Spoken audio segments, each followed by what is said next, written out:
So you can either, I'm going to go through the Fortran version. There's a Fortran version and a C version. This is practical 2 in the tar file that you have.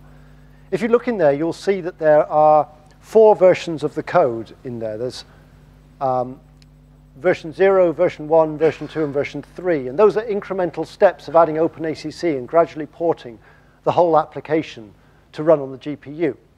So what I'm going to try and do is to go through and show you what you do in order to recreate those steps. If you want, you can try it yourself. If you'd rather just look at the reference versions, you can do that.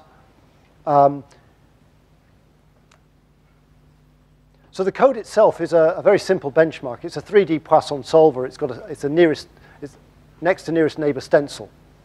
It's a simple code, and the reason we're starting with that is because we'd like to be able to port this quite quickly and show it working and show the process. But a real code is very, very complicated and has a lot of complexity that we don't really want to get into. If we want to successfully port a code, we need to know 2 things. How is data moved around between the different routines, and which routines take the most time? And for a real application, that's hard. There are tools to help you to do that, and we'll discuss these tools later. But for a simple code, we can just do it by looking at it. It's only 200 lines. We need to know how data is passed, because keeping data resident on the accelerator is the most important optimization you will make. And we also need to know which loop nests dominate the runtime, and are they suitable for an accelerator? We'll probably end up porting all of the loop nests, as we'll see, in order to get data locality, keep the data on the GPU, but we have to start somewhere, so let's start with the things that take the most time. So the first thing you would do is understand your application. And here we can do it just by inspecting the code.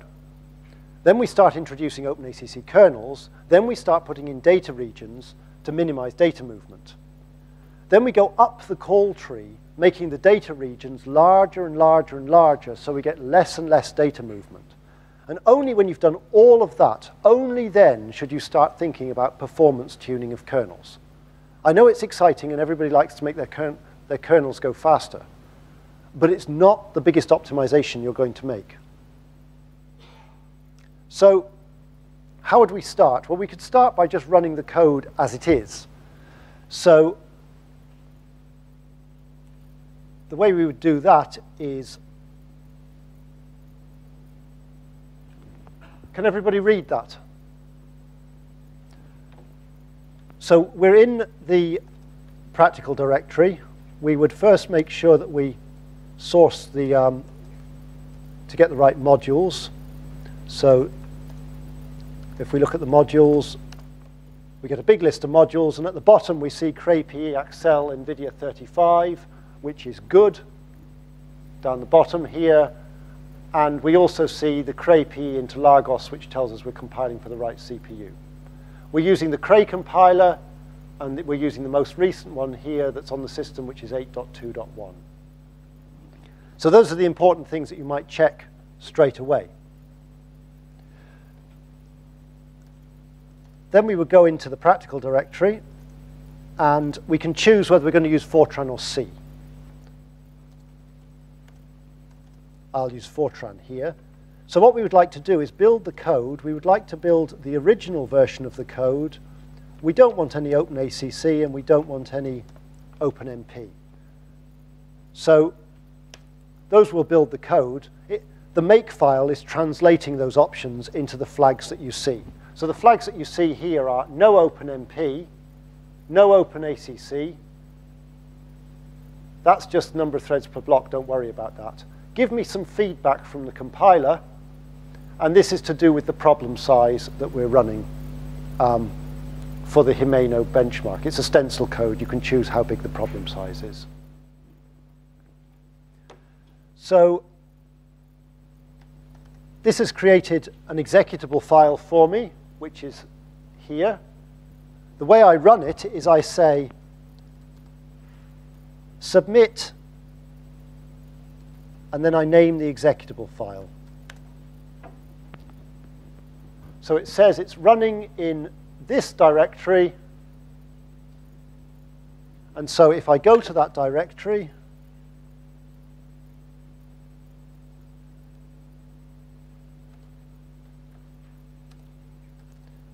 then the job is finished and there's a log file in there. It's also got the setup file. It's also got the executable, obviously. This is the job script. This is the compiler listing file. I've copied it there because if I decide later to look at it, to see what version of the code was running, why did I get the performance I did, it's useful to have that. It doesn't need to be there. Yes, sorry. I think I can now.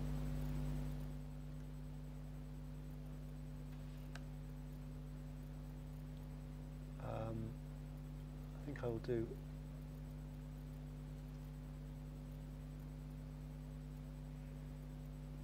The executable file is there, and then the log file is giving me the results. So if I cat that log file, the code is not using OpenACC, it's not using OpenMP, those are just there as a sanity check. It runs the code twice. The first time is a little calibration measurement, which we ignore. The second time it runs it, it does 100 iterations. We'll look at what the code looks like in a sec. Took this much time. It converts the time into a megaflops calculation. It's not a PAPI counter or anything like that. It's not a performance counter. It just does a sum. It does a division of calculated number of floating point operations divided by the time. And this is the residual. This is the error on the calculation. That's a checksum. That's really useful when you're doing a port because it's a way of knowing whether it worked or not. So going back in the original directory, before we go on, so we get some performance. This is probably not the same because this performance was done before and it will vary slightly. So what does the code look like? Well, the code is quite simple. It has a main program. Well, we could even look at the code. Let's talk you through it.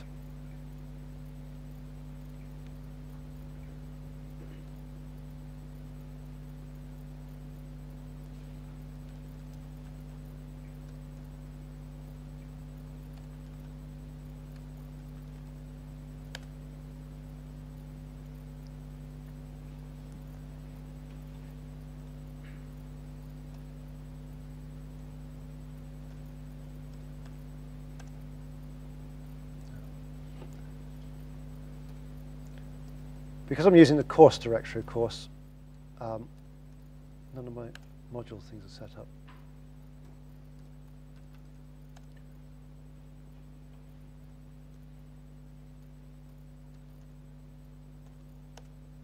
So you've got a main program. You've got a subroutine, which is for initialization, and you've got a subroutine, which does the actual stencil calculation. And you've got a module which includes the data and all the timing stuff. So if you go in the main program,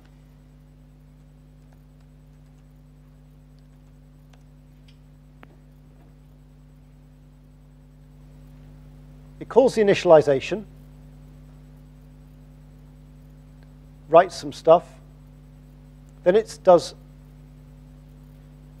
two sets of measurements here. For each measurement, it calls the Jacobi routine with a number of iterations, with some timers around it, and the timers are converted into a performance here. And it prints that stuff out.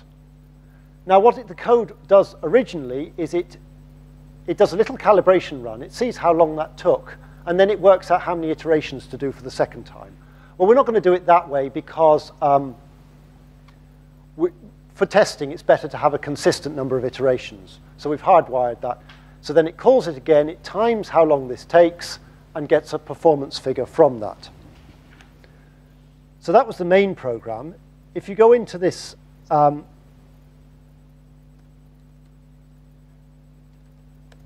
Jacobi routine, what does it do? Well, there's an iteration loop outside. It does a fixed number of iterations.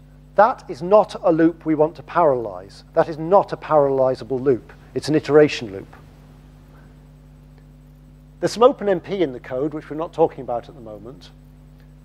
There's two loop nests. The first loop nest here is the stencil. So what's happening here is it's combining lots of nearest neighbor values of this data array P with some weight factors into a temporary scalar here called S0.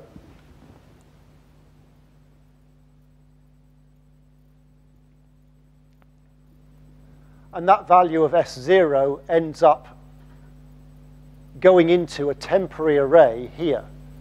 At the same time, it's computing a residual. That's a reduction variable, a reduction sum. And that's the error. GOSA is apparently Japanese for computational error. When it's done this loop nest and finished that, it then copies that temporary array back into the original data array in a second loop nest.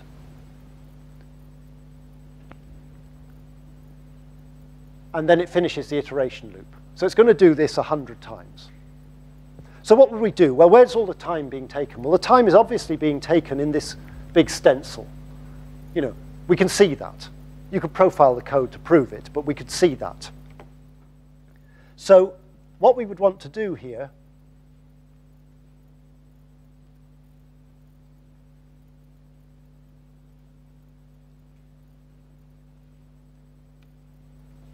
so that's what we've seen already.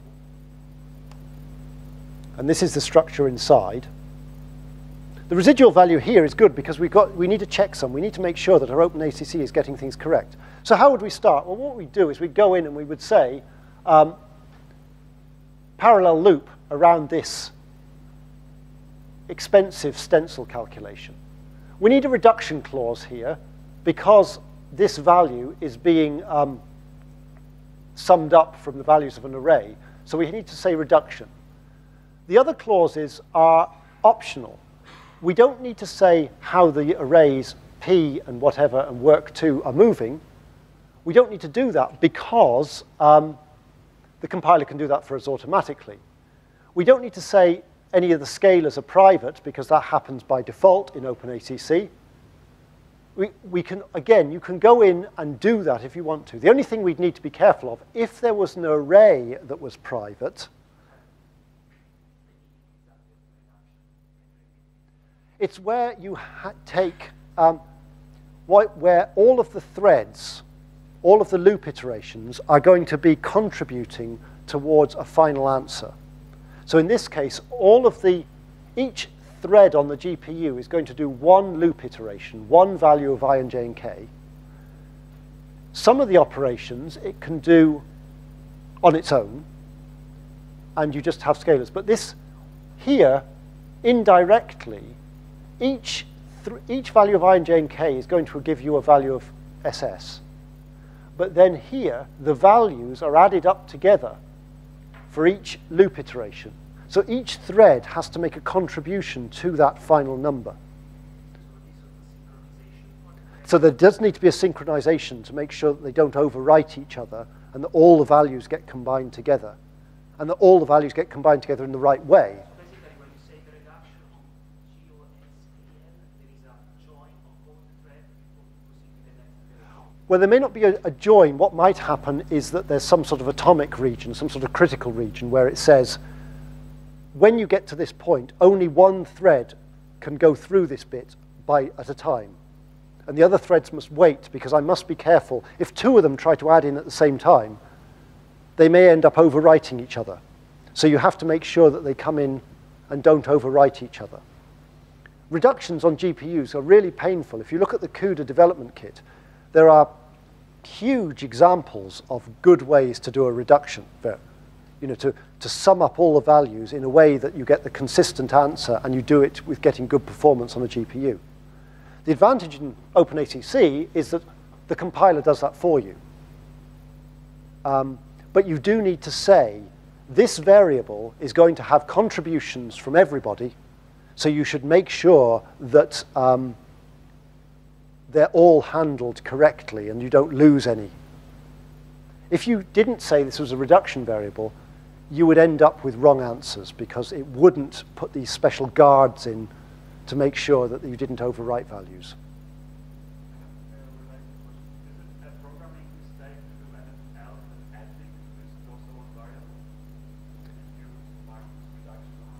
If you say it's a reduction and it's a sum reduction, the sum, so plus, it's either plus, you say plus colon this ghost of variable.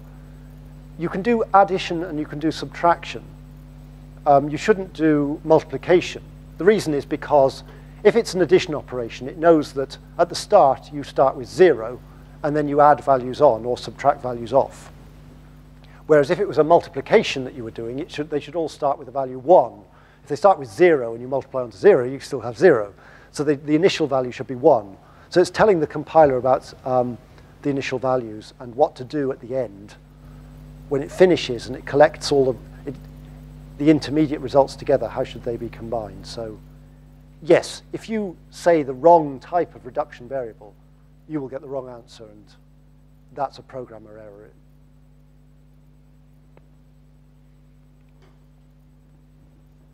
So if we wanted, we could go in and we could say, well, this is what all the data movement would be like if we were to write it absolutely explicitly. And you could say, well, that's a good thing to do.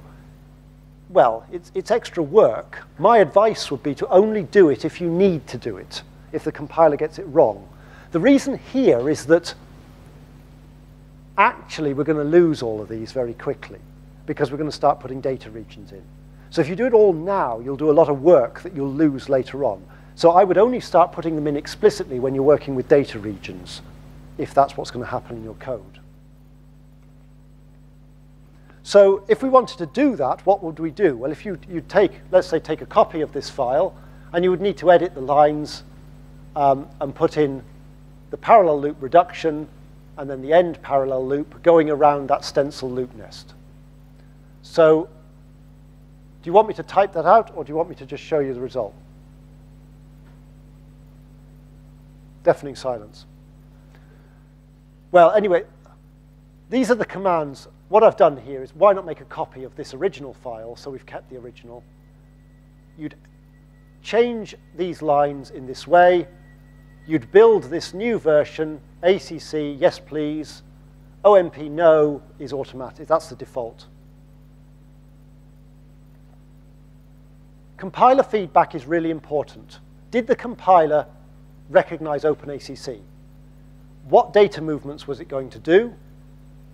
Only use the data clauses, I would say, if the compiler is overcautious.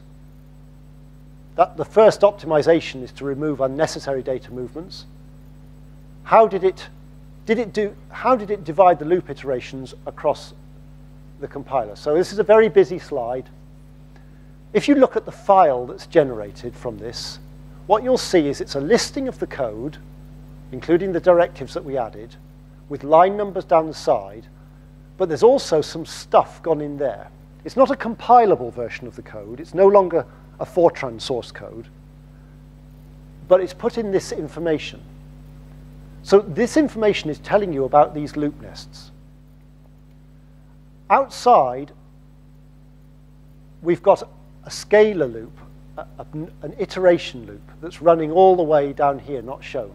This number 1 is just tracking down, saying, you know, here's a loop. I've marked that this is a loop. The fact that it's a number 1 doesn't matter. It's a number. It just means a loop that isn't parallel.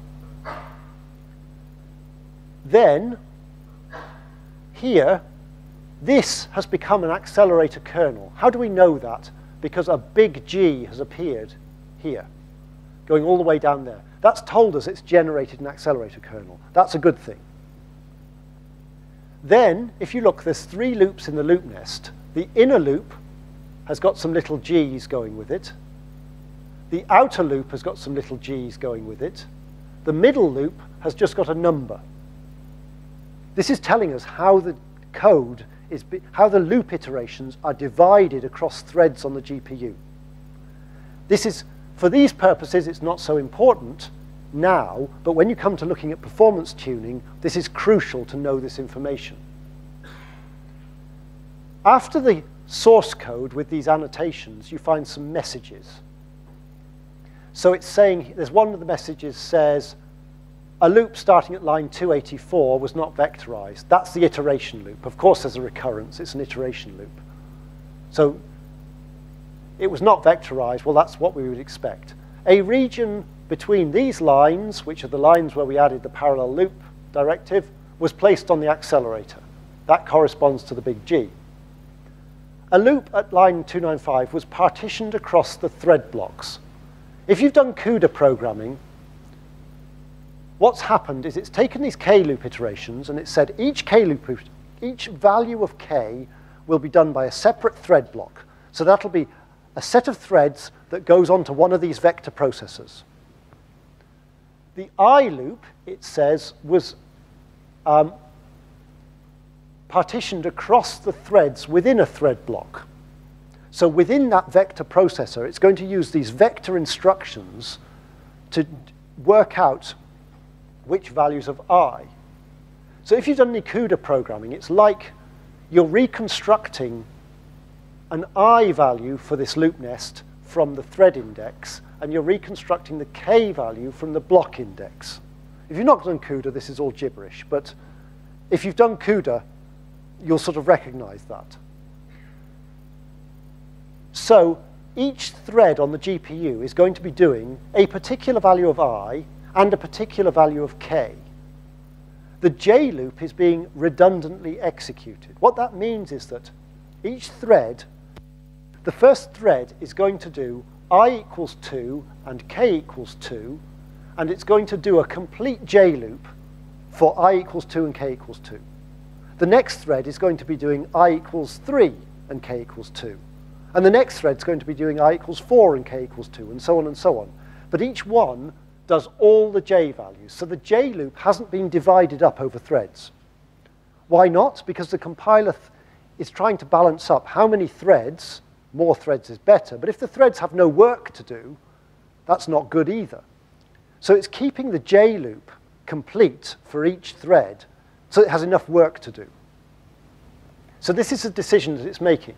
The important thing to notice is that there are two levels of division here.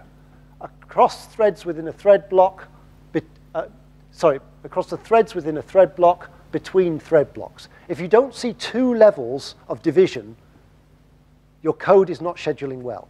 So that's something you should always look for. When you have a loop nest here, you should always see two lines of little g's. That's telling you that it's using the threads within a thread block, so it's using all the lanes in the vector instruction, and it's using all of the thread blocks.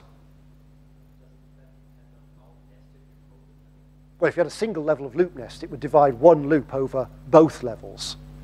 And then in the messages below, it would say it was divided across the threads, across the thread blocks and within the threads within the thread block. But if you've got two levels of loops or more, you should see at least two sets of G's. You'd either see 2 or 3. If you only see one, you've got a problem. And we'll see examples of that.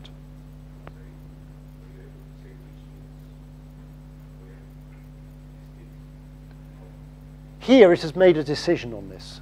We will see later how to change that. The decisions that it makes are not usually bad decisions, but you can improve it, and we'll see examples of that.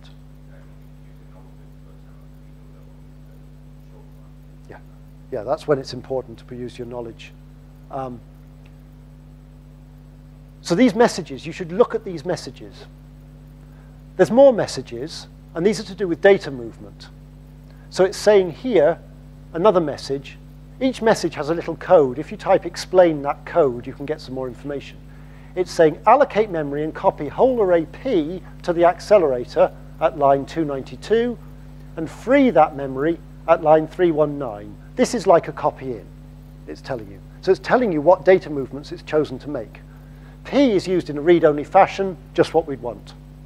Same messages for the little weight arrays A, B, and C for some other arrays. But then we see, ignore the if not already present bit at the moment. It says, copy whole array work2 to accelerator, and then copy back, copy. Work2 is a temporary array. It's initialized in this loop nest. It should be copy out.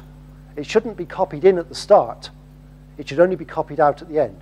It's getting cautious. Why is it getting cautious? It's worried about the halo values, 1 and Imax, the halos of this work array. It's worried there's a recurrence in the iteration loop. It's being overcautious. So what you can do is you can step in and you can say, well, actually, you've done that bit wrong. So I'll put an explicit message in for that array. But for the other ones, I won't worry. So if you recompile that, then what you see now is that it tells you that it's using copy out for this array.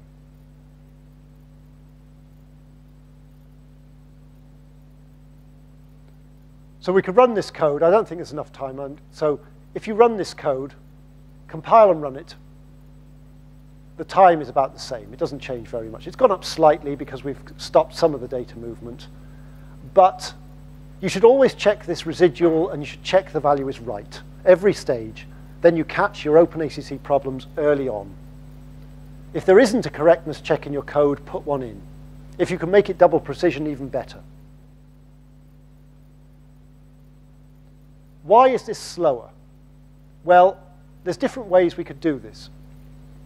Find out about this. We need some information. The first thing we can look at is the Cray compiler runtime commentary.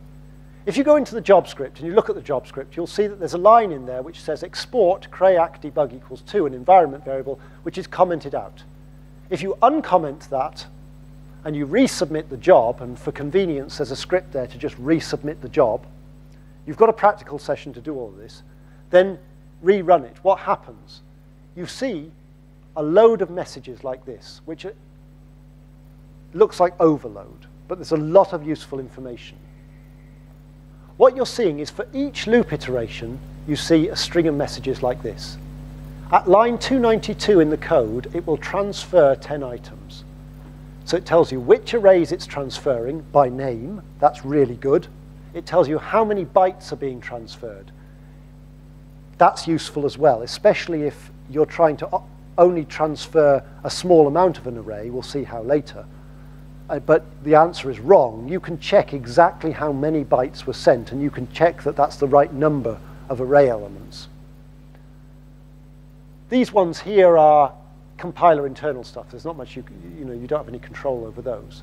And it's telling you here it's allocating space for work 2, but it's not copying it in now because we told it not to. It tells you how much data was transferred at the end, and the answer is a lot. Then it executes the kernel, 128 threads per block, it used 126 blocks. Wait for that kernel to finish, and at the end, which arrays did it transfer back? So it brings back array work 2 here. The rest of them, it doesn't actually transfer them, it just frees that amount of memory. And you can see it tells you how much data was transferred, and the only data that's been transferred is this plus, this is essentially the residual, the reduction variable. Looking at this is really good. Don't switch it on all the time because it hits performance, but when you're trying to work out exactly where was data moving, this is really useful. The other thing you can use, if you want a quick profile, is the Nvidia Compute Profiler. So instead of setting this environment variable in your job script, you set this one. No recompilation, same job, and run that. When it runs, it'll produce a log file.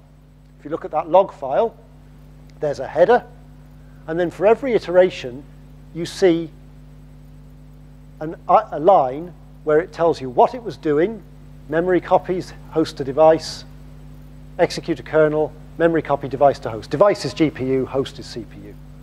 It tells you how much time was taken to do this in microseconds.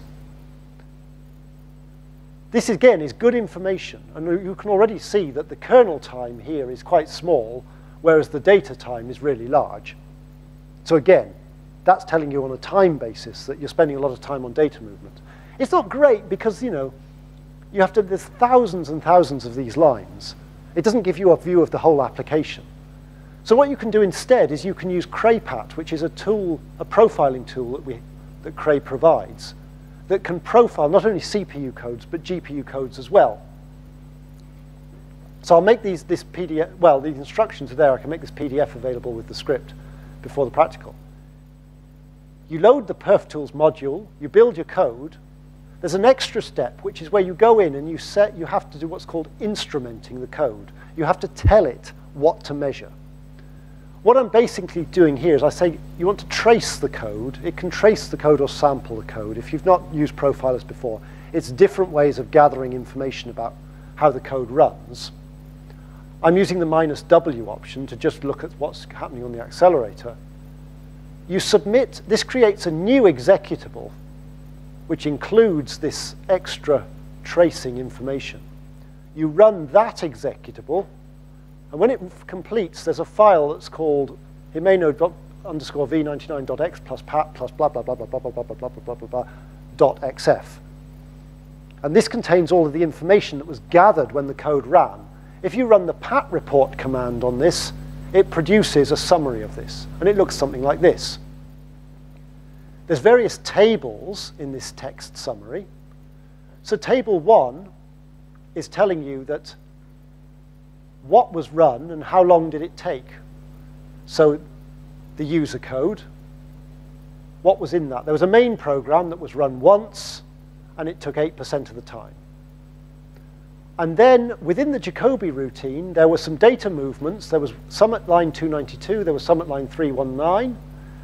There was 103 calls for this, 3 for calibration, 100 iterations, and a lot of time. 86% was spent sending data there at the start, 4% was spent sending data back at the end.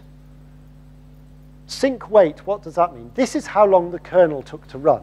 Kernels run asynchronously. The CPU gives a job to the GPU says, fine, I'll get on with it, back to you. Control goes back to the CPU almost immediately. The GPU then does the work, but the synchronization comes in later, where you say, have you finished the work? Or I will wait until you've finished the work. So when you look at this profile here, you don't see kernel time, you see the time it took to wait for it to finish that job. Table 2, which is underneath table 1 in this text report, gives you a bit more detail about data movements. So here it's telling you data movements here, a kernel running here, how many megabytes were moved in total, how many times was this called, how much time was taken, and a percentage of the overall runtime. So basically 98% of our runtime is data movement. That's why the performance wasn't so good once we accelerated that kernel.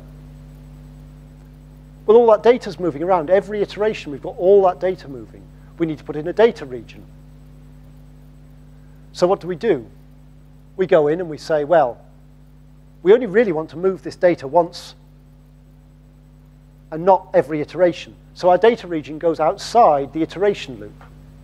We have to be explicit about how data moves. P will be modified, so it will need to be copy in and copy out, so it's copy. These are read-only, so we make them copy in. Work 2, well, from the point of view of this iteration loop, work 2 is a temporary array. It's scratch space.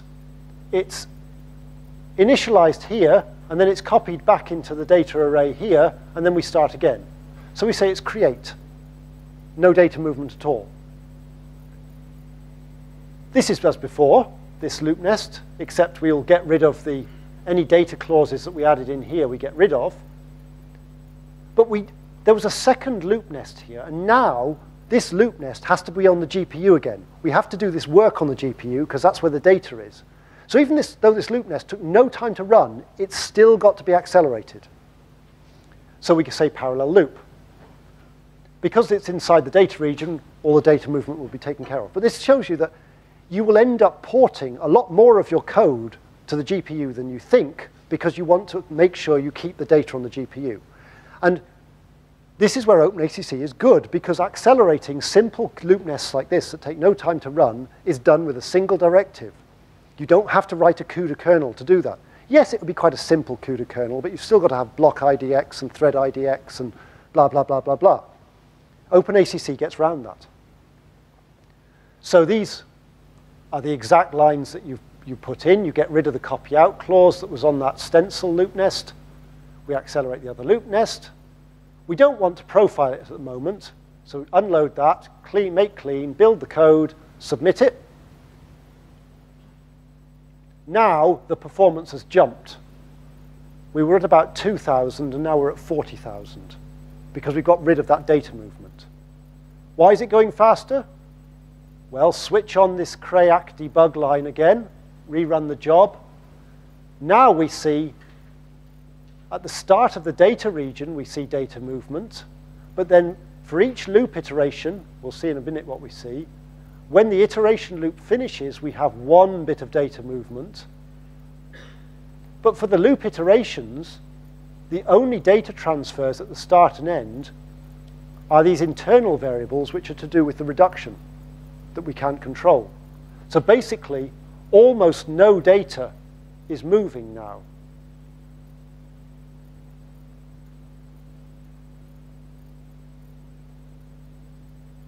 And if you run a profile, so again, load the PerfTools module, build the code again, do this instrumentation line, this pat build, and run it, look at the, generate the report, and now if we look at table 1, what we see is that, of course, the runtime has gone down, but now we're seeing that the main program is 40%, and these data copies are now reduced from being sort of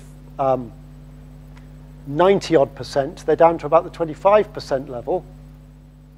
And we're actually seeing this sync wait, this kernel time is now a significant part of the profile. So we're actually spending a significant amount of our time on GPU compute, not on PCI Express transfers.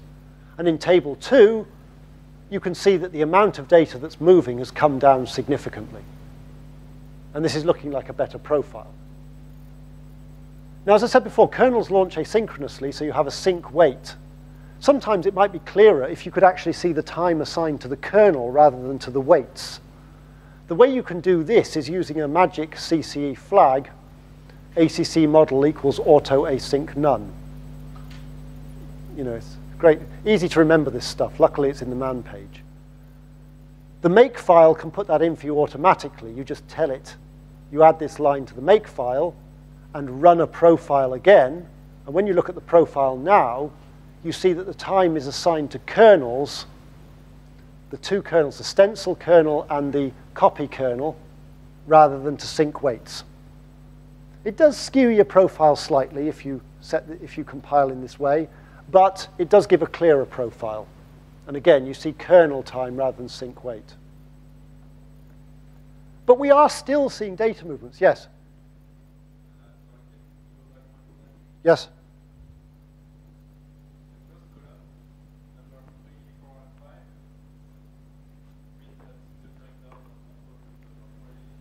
Three, four, five? Oh, these, sorry. These are indentation levels. This is being indented in here because it's to do with the call tree. The main program calls Jacobi. Jacobi has a data region. Within the data region, there's an accelerator region. Within that accelerator region, there's a kernel. So the indentation is going kind of 1, probably there should be a 2 in there, 3, then it reaches 4, and then 4, 5, instead of having more and more of these little vertical lines, it starts putting numbers here. So it's telling you about the call tree, a little bit of your application. Host time, accelerator time, here they are generally the same because we're running with, we switched the asynchronicity off with this special flag. If you went back,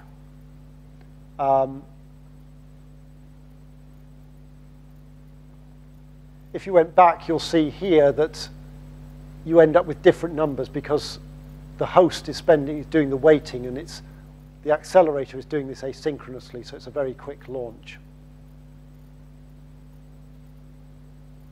But we're still moving data. It's only once per call to the Jacobi routine. How can we improve it even better and spend even more of our time on compute? We go up the call tree. We go into the main program, and we put in a data region that's going to go around the Jacobi calls, and we're going to say all of these arrays are going to be copy in now, and they'll just be modified inside these calls. In fact, work 2 could be create at this point. I've said it's copy in. but that's actually overcautious. It really could be set to be create. Within the Jacobi routine, we have to change the data region. We have to, instead of saying copy in for these, we have to say present, because it's in a different routine. Use the versions that are already on the GPU. So this means that this will work, and this will work fine. What would not work, if I were to call Jacobi here, outside my data region, when I'm outside the data region, these arrays are not on the GPU, and I would get a runtime error, and the code would fail. And that's a good thing, because I know that my code always has the Jacobi calls inside the data routine.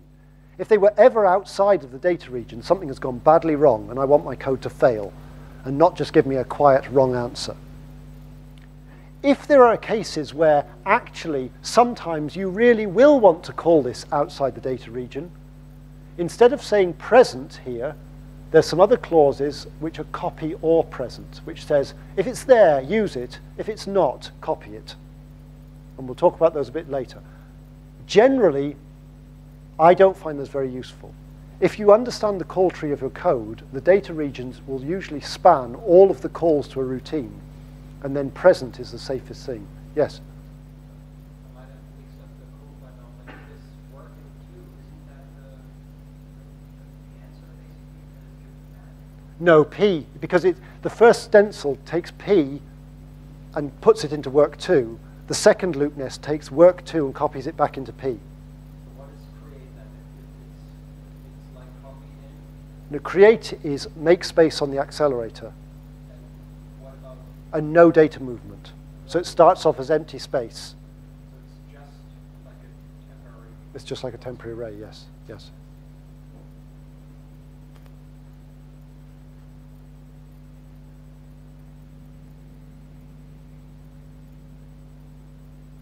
So what do we do? We could go further than this. I mean, we can do this, and that's fine. But we've still got this initialization routine. What would be even nicer is just port the whole application. Let's just run the whole thing on the GPU. So why don't we expand this data region further and take it so it's outside and it embraces the call to the initialization routine? Then we're going to initialize the data, all of the arrays on the GPU. So we just declare them as create, and there's no data movement at all between CPU and GPU. So to do that, of course, this means that inside initMT, we're going to have to, what we do is we move our data region to go outside the initialization call. We now say everything is just temporary space, no data movement at all. And then inside the initMT, we have to, there's 2 loop nests that initialize the array. We have to accelerate those with parallel loop, and we have to put a data region around those, an inner data region. So we're nesting data regions. You're allowed to do that. So there's a data region inside initMT which just says they're already on the GPU. So for these parallel loops inside, the data's already there. So if you actually want to do that in the code, you'd edit these line numbers. Here's an outer data region that's create and end it in the main program. Inside Jacobi, we use the present clause to say in this inner data region, the data is already on the GPU. And then in the initMT, we put a data region around the 2 loop nests, and we accelerate those 2 loop nests. So most of that is fairly, I mean, there's no, we're just accelerating loop nests. There's no particular thought has to go into those other than we should accelerate these. You're not having to worry about loop scheduling or anything like that. Unload, I mean, if this is all sequential, the last thing we did was we were doing some profiling. So make sure you unload the profiling module, build the code and run it. And when we run it now, the performance that was sort of 40,000 has gone up to 56,000. So when we ran on 1 CPU core, we were getting a performance of about, what was it? It was 2,800. Now we're getting a performance which is 56,000. So we've got a huge increase in performance. Part of that is because the GPU is faster than the CPU, but most of that is because as we went through this porting process, we got rid of data movements. Because when we did the first GPU kernel, it wasn't really much difference in performance to a CPU core. The GPU was faster, but the PCI Express was really slow to move data. So it's getting the data movements right is what brings the performance up. And you can profile this code if you want. So you profile this version. Let's switch off this asynchronicity thing so we can see the kernel time. Run the code as before, and when we look at that, now what we see is that this is without the sync wait option. 82% of our time is now on GPU processing, GPU kernels, and we're down to about 15% of our time being data movements. And when you look at what the data movements are, they are very small amounts of megabytes.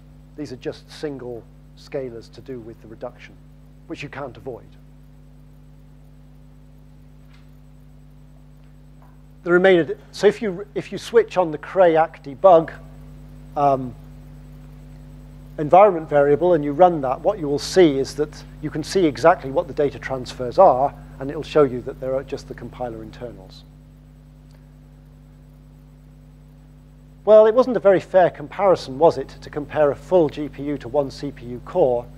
We should compile an OpenMP version that can use more of the cores on the CPU and run that. So get the profiling switched off. Don't use anything to do with the accelerator, so unload that module now. Now make this code with OpenMP, but no OpenACC. So it's the same code that we had, that we run on the CPU now, and run it using n threads, where n is a number. And you can choose what that number is between 1 and 16. When you do that, and you look at the performance, what you'll see is obviously the CPU can do a bit better than a single core, but the performance never matches what you see for the GPU. And in fact, when you look at the overall speed up, you find that it's about 3 to 5 times. And that's the sort of figure we would expect. The GPU is of the order 5 times faster peak than the CPU, be it Interlagos, be it Sandy Bridge. And we're not going to beat that. This is a memory bandwidth bound code.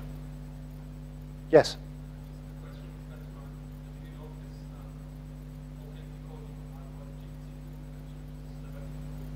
Uses what, sorry? It should do. I mean, the way to see that is to look at the compiler listing file, the same as you would do with the hlist equals a, and then look at the .lst file. And that will show you which loops have been vectorized. It can do, yes, yes. Yes. So, I mean, I am sure that the OpenMP is not as tuned as it could be, and you may be able to do better. But the point is, I think about the same amount of work has gone into the OpenMP as the OpenACC. So from a developer point of view, a developer effort, it is worth using the GPU here. So we ported the whole code. There were 4 parallel loop kernels. Only one was actually significant for performance.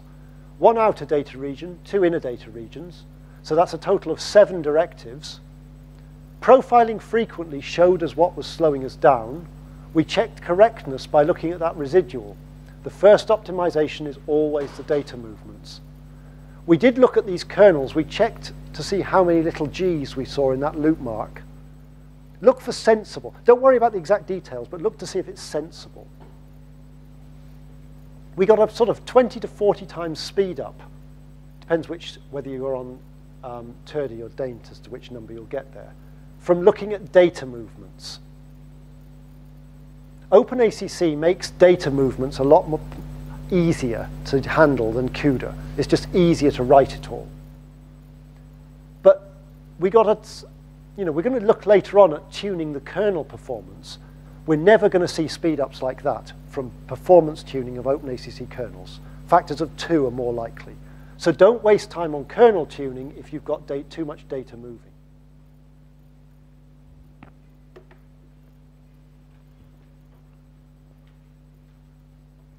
So that has taken far too much time. But in a way, I'm not sorry, because I've gone through it slightly more slowly. and if you get the basics right. So I would say that we should talk about the OpenACC 2, the more features, after lunch. Would that make sense? And they do the practical now?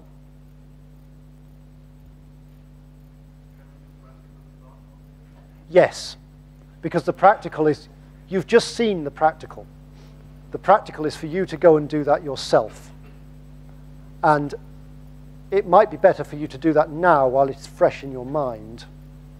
The more features tidies up a few things, but there's nothing in there that you need to do this practical.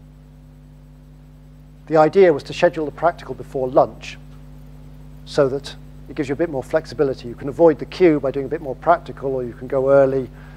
You know, you can judge it. If you're bored of the practical, you can get coffee. If you're really interested, you can grab some lunch right at the end. Yes?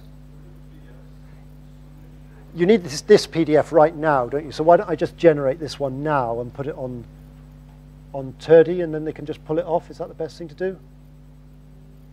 Yeah. Right, I'll just generate this now, because you're going to need this. In the meantime, if you go into practical,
okay, so in, let's see.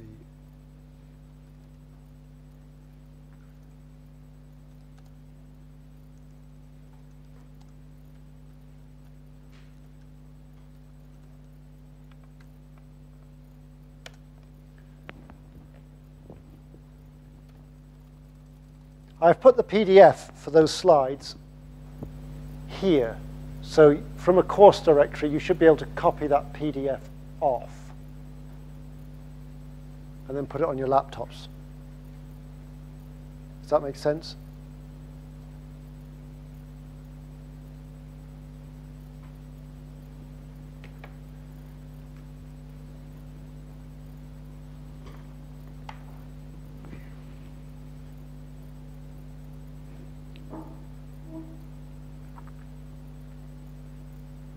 There's also stuff in the README file, but if you want the kind of every command to type, or every command that I could remember that you should type within the slides, you might want to look at that file. Yes?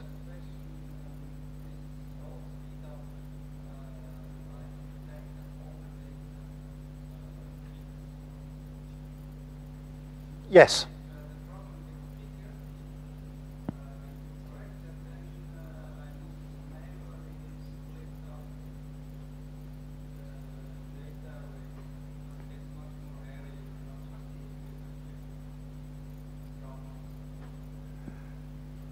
It gets more complicated then, and then, I mean, it's kind of, it's more than just a GPU problem. That would be a problem of how would you run on a node, a CPU node with 6 gigabytes instead of 32 gigabytes.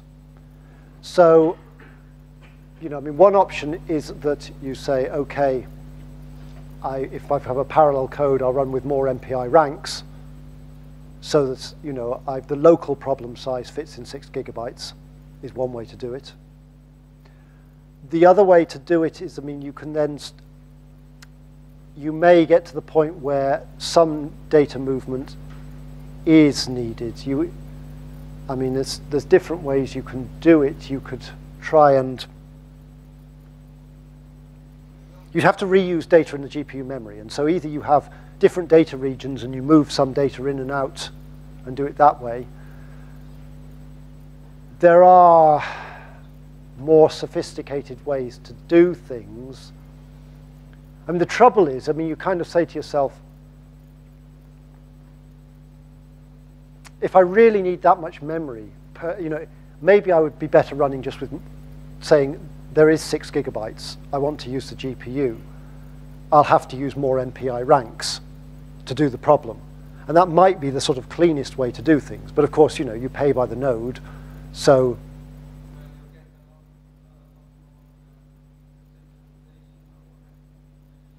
Yeah. Yes, I mean, the Halo exchange and this sort of thing will start to hit you because you're strong scaling. And strong scaling with the GPU is more expensive than strong scaling with just the CPU because of the PCI transfers. There are other ways to do things. There's some more sophisticated control. I mean, essentially, you can use library calls, API calls, to do anything that a data region does, and other things as well. So you could almost allocate your GPU memory as a user-managed cache and manage the transfers around to and from that cache yourself, hopefully using asynchronicity to overlap, you know, while you're computing this, get something else moving there. It's undeniably, that's a difficult thing. OpenACC can help with that, but it can't give you more memory. So, you know, you're going to have to do quite a lot of software engineering. And whether you write that in CUDA or you write that in OpenACC, there's still going to be some degree of thinking to work that out.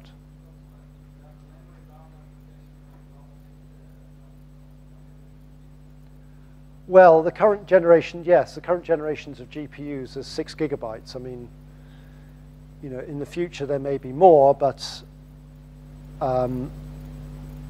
there is less memory than there is in the node.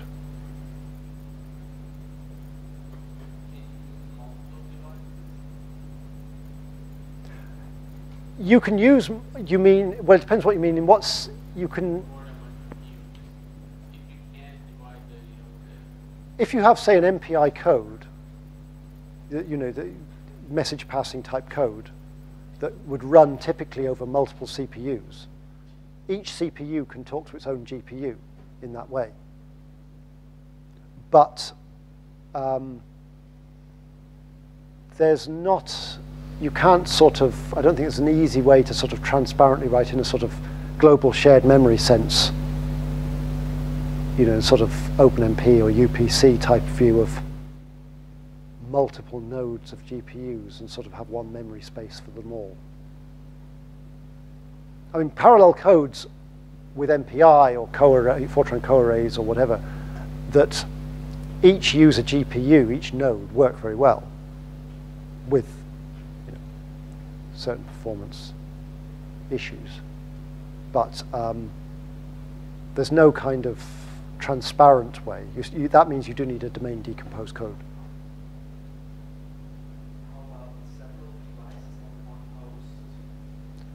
This is supported within OpenACC, and there's all sorts of runtime API calls to do with selecting which device to use. Cray does not support that simply because we don't ship hardware that has that feature. But you know, the PGI compiler is a bit more flexible in what it targets.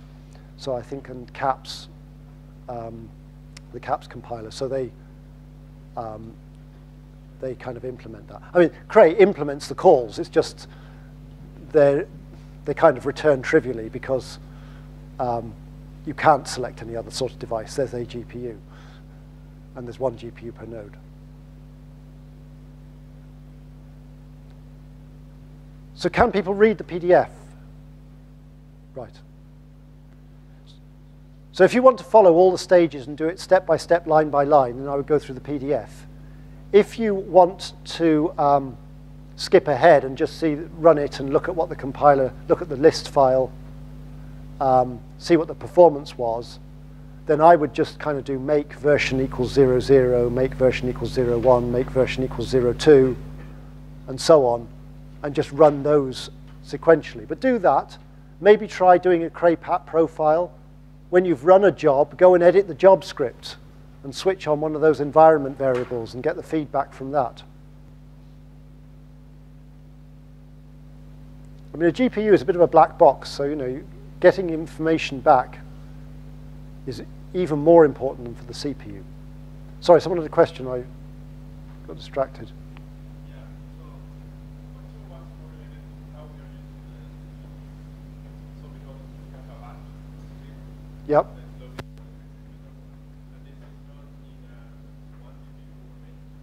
All of the examples are running on one GPU, so it's one node, and that node has one GPU.